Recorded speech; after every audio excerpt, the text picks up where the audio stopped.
Now it's time for one of my favorite topics in the whole subject of muscles, and that is different types of muscle fibers.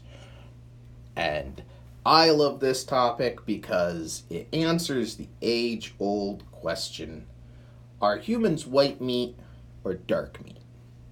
It's something I've always wanted to know ever since I was a little kid.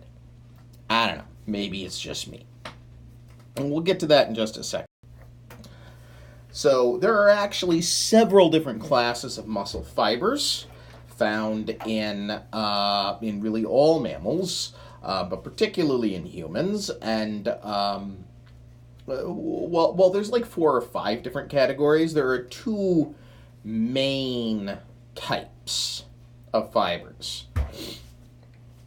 They're called fast twitch and slow twitch fibers. And they're called that because of the amount of time it takes them to go through a twitch. Contraction. Remember the video on that. You have your impulse, your action potential, and then lag period, and then you have contraction, and then you have expansion, and then you get back to your original, and that's one twitch. And basically, the fast versus slow twitch fibers is how long does it take them to get to peak tension versus, versus other muscles. And some muscles are a lot slower than others. And there are good reasons why they're a lot slower than others. Muscles of the back are relatively slow. On the other hand, some of the fastest muscles in your body are the muscles that control your eye. And that makes sense because your eye's got to move around all the time and has to be able to respond very quickly. If somebody throws a rock at you, your eye's got to be able to track and follow it really, really fast. It's got to respond super fast. It's got to be able to change super fast. The other hand, your back muscles are mostly used for posture. And so it's something that's relatively low intensity, and it's going on all the time, and it doesn't change very quickly.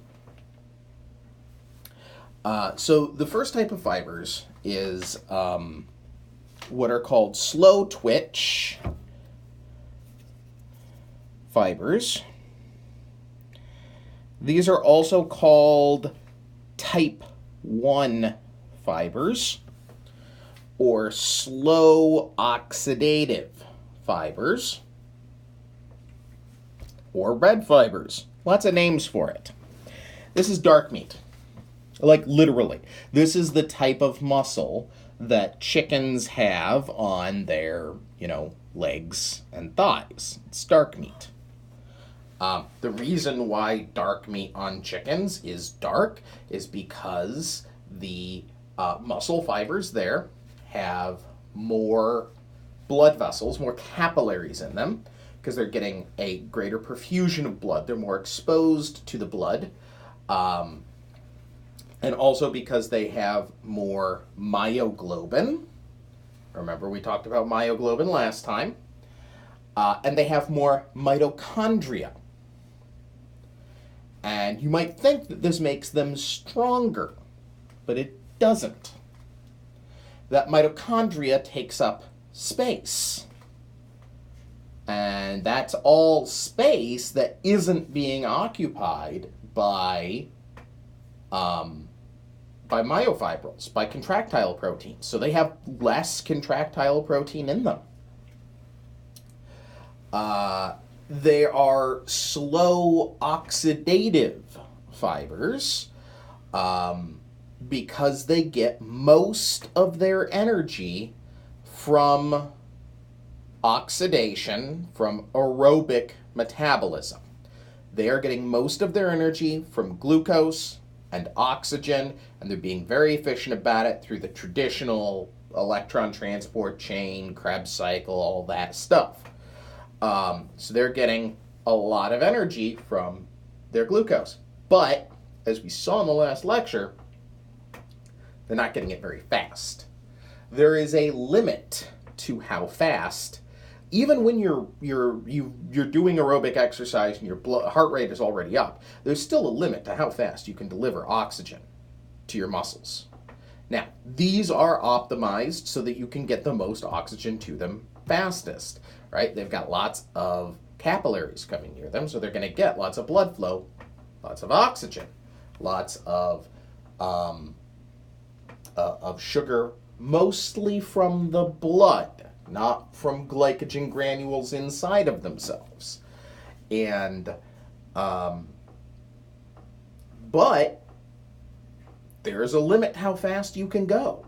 And these muscles, since they do not have huge stores of glycogen granules, and they do not have huge stores of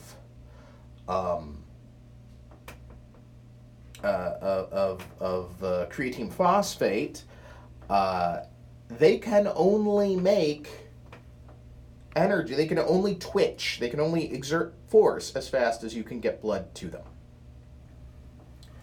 But they can keep going for a long time. They can keep going until you stop delivering oxygen and nutrients to them. These are endurance muscles. They resist fatigue because they are constantly making ATP through the normal method. They aren't going to run out of anything. As long as you keep delivering oxygen and glucose to them, they will keep making ATP, and they will keep using that ATP at exactly the rate that you can get it to them.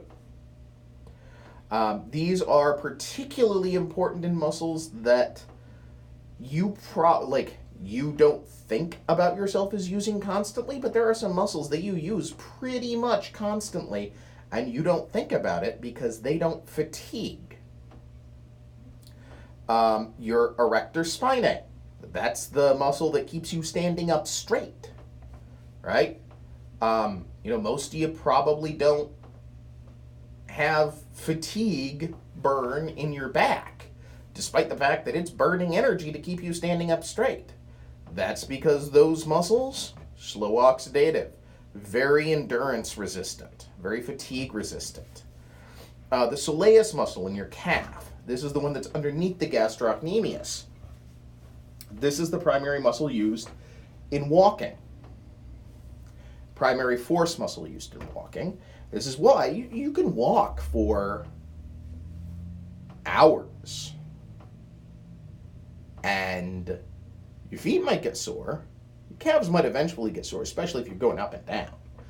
But you can keep walking for hours and they're not going to run out of energy. They're not going to fatigue much because they can keep pumping out force as long as you can get them energy and oxygen. They have, as I said, abundant mitochondria, lots of capillaries, lots of myoglobin. They're a deep red color because of all of the capillaries in them and because of the myoglobin. This is why they're called red muscle. And that's why they're dark meat in the chicken or other birds or anything. They actually contain a variant of myosin. Their myosin is literally slow. It has a slow ATPase so that it burns ATP slower and it tugs slower, so it takes longer for it to reach maximum contraction. And that is a safety mechanism.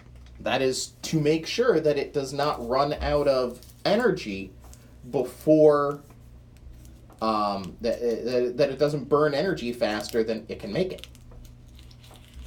It also has a sarcoplasmic reticulum that releases calcium slowly, so that the rate at which it burns energy is reduced. So they're not the strongest muscles in your body, but they're endurant ones. They're relatively thin because, again, not very strong. And they're usually grouped in small motor units. Remember, that's the number of fibers that are controlled by a single neuronal axon. A lot of these muscles are involved in, say, posture and walking and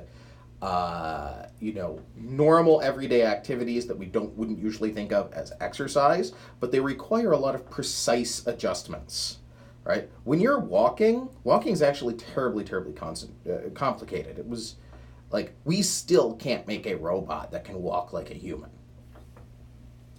Because there are all of these thousands and thousands of different muscle fibers that are controlled in relatively small groups and that can be controlled to pull and pull mostly, in various directions to keep you standing upright.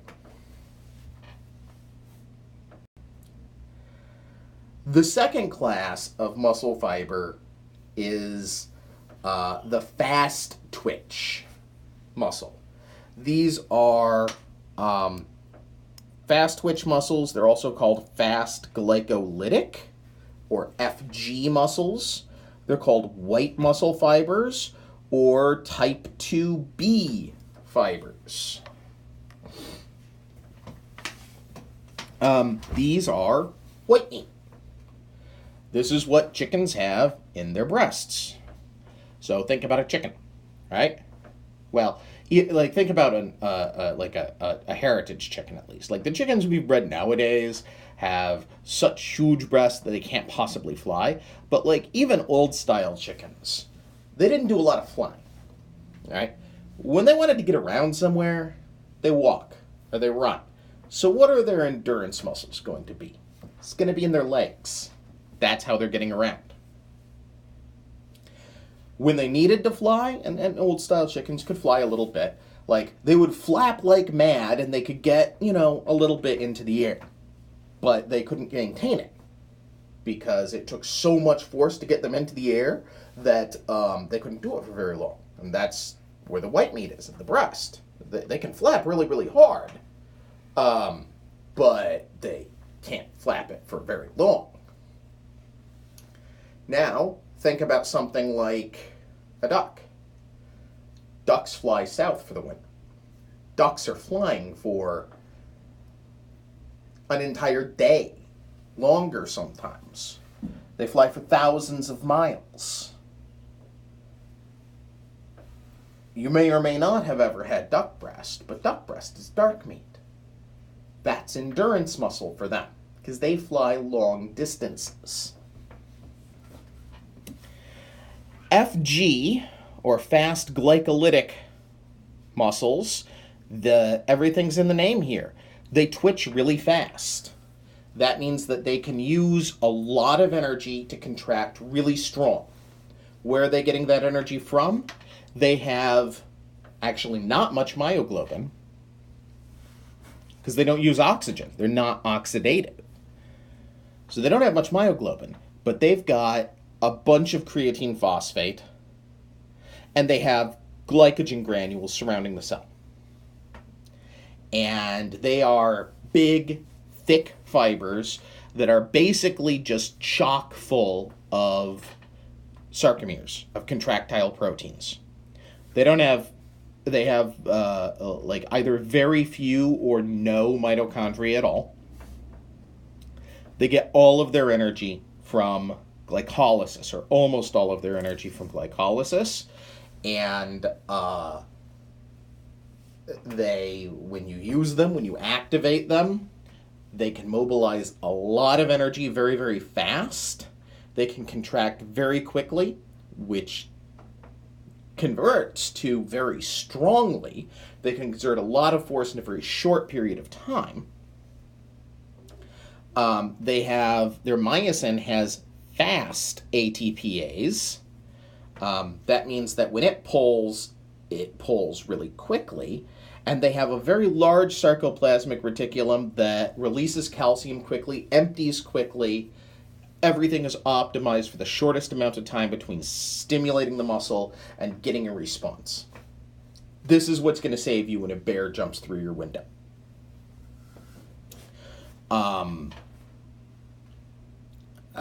They use glycolysis, so they take apart their glycogen granules and they chop them up into lactic acid, and they get their 2-ATP, and that's how they use their energy. So they've got usually like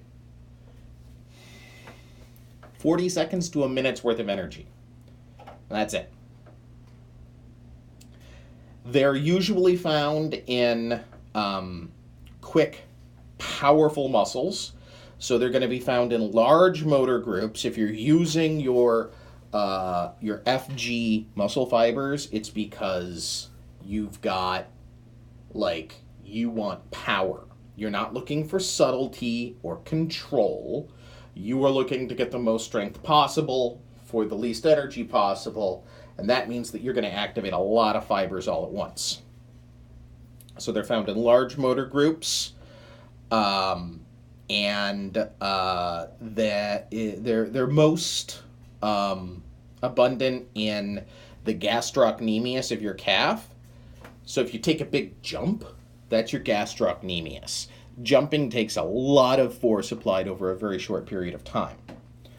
But is like, you can't jump and keep jumping. Like, you can't jump to your maximum and then just keep doing that.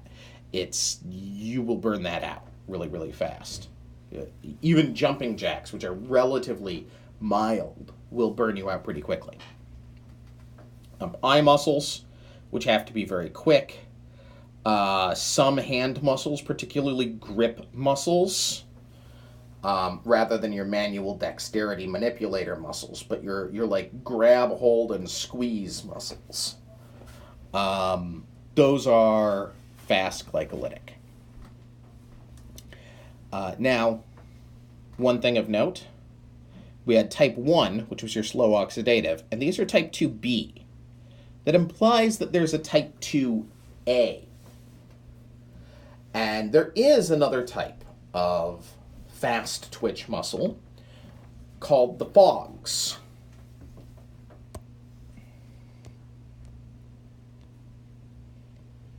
Which stands for fast oxidative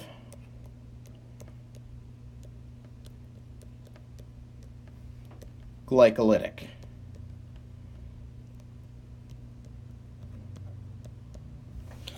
These are fast twitch muscles, FG muscles, which have been converted for endurance.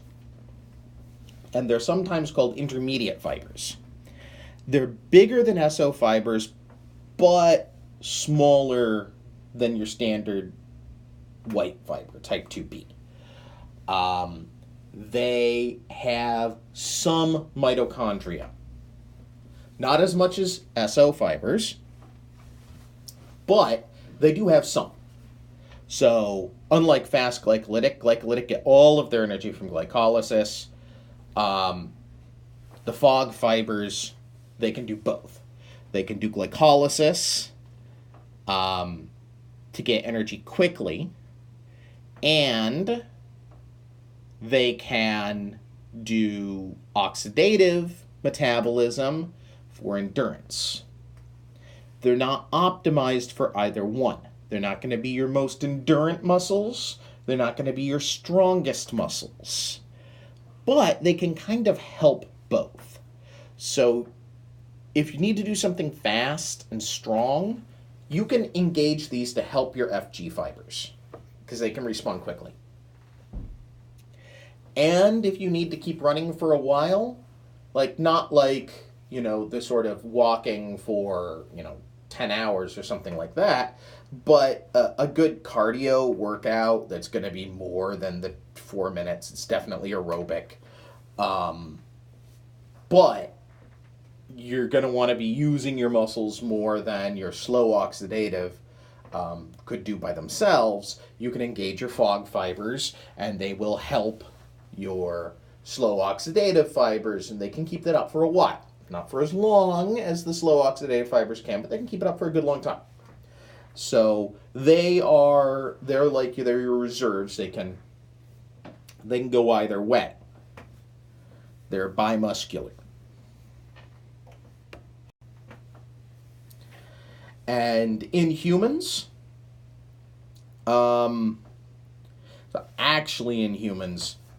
most of our muscle ends up being the FOGs, fast oxidative glycolytic, but those are usually classified as slow oxidative because they're dark. They're dark meat. They're definitely dark meat. They have lots of capillaries bringing oxygen to them. So the FOGs get classified in with the slow oxidatives as an endurance muscle in general. You can look at different types of people, and their muscle composition is going to be really, really different. So take somebody who is take a marathon runner, right? Somebody who's trained in endurance. Their percentage of slow oxidative fibers is like 82%. They cannot output much energy, but man, can they keep it up. Swimming, which is also primarily endurance. It's not quite as endurance as like marathon, but it's still an endurance sport. They're going to be like 74% slow oxidative. Your average male, just your average dude, is about a 50-50 mix. About 55 fast glycolytic and about 45 slow oxidative.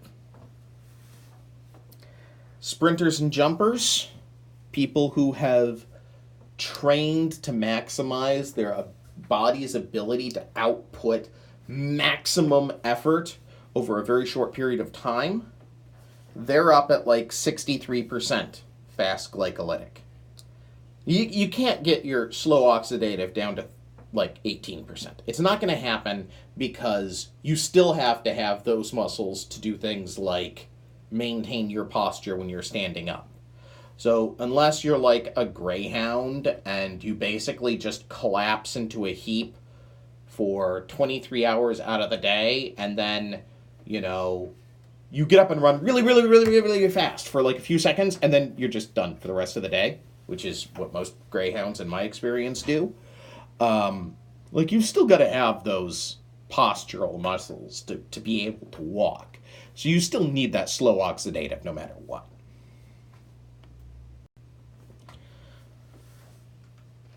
Here's an actual stain of a muscle. And so you can see these are the individual fibers. So we said that like your gastrocnemius is, mostly FG, and that your soleus is mostly slow oxidative. But the truth is that no one muscle is going to be entirely one thing or another. So here we've got a section through a muscle, and you can see this is actually about a 50-50 mix, it looks like. So you've got some fast glycolytic, fast glycolytic, fast glycolytic. These small ones here, those are slow oxidative, and you can see that they're a darker pink because they have more myoglobin in them. So you'll have these fibers running right next to each other in a person, in a muscle. The difference between muscles is that some muscles will have will be 80% fast glycolytic and 20% slow oxidative. Some muscles will be the opposite.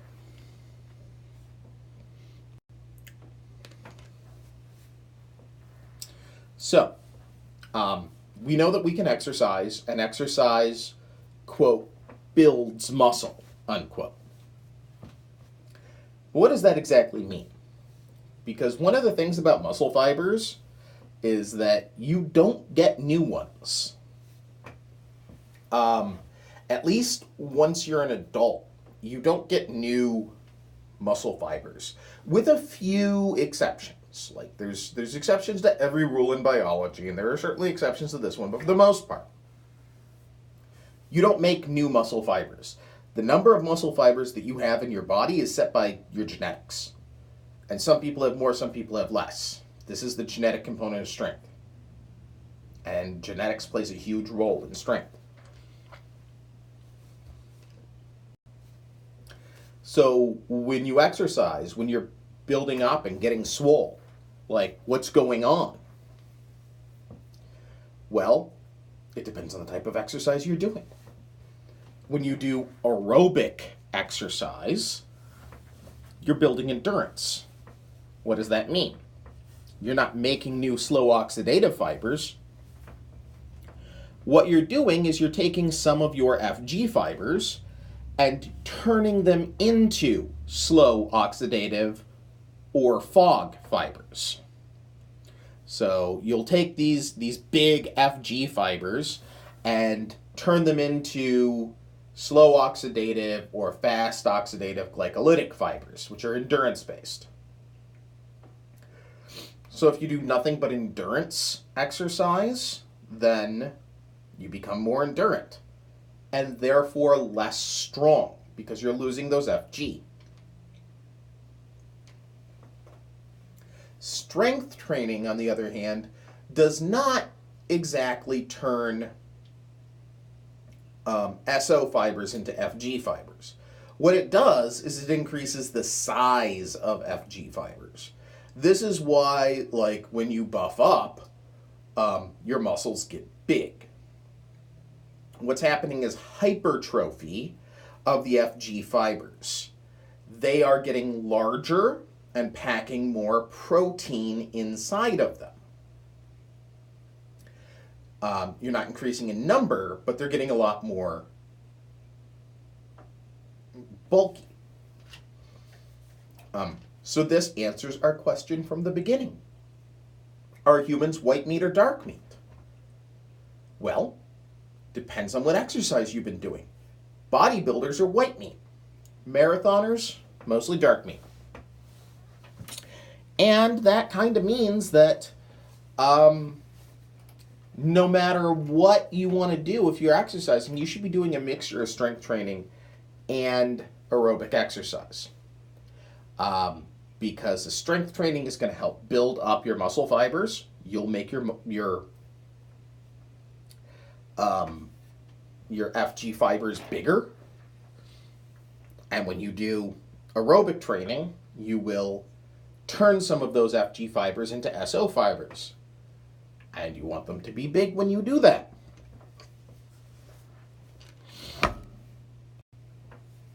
So in summary, you should be able to explain the difference between FG, fast glycolytic, slow oxidative, and fast oxidative glycolytic fibers.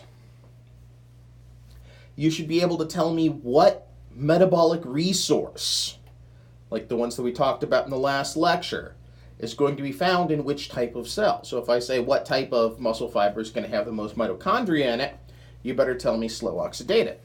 If I say what type of muscle fiber is going to have lots of capillaries and blood flow, slow oxidative is going to have the most, followed really closely by fast oxidative glycolytic. Usually FOG isn't going to be an answer to a question. I included it in here because I think it's really interesting. We're mostly just going to talk about FG and SO fibers. Going forward, we're going to classify FOGs as SLs.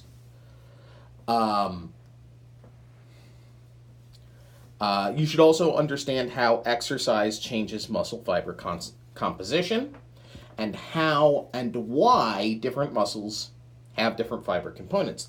So if I give you an example of a muscle and I tell you that it is mostly involved in doing something relatively constantly, that like it's involved in, say, facial expression. Like facial expression is something that you do all day long.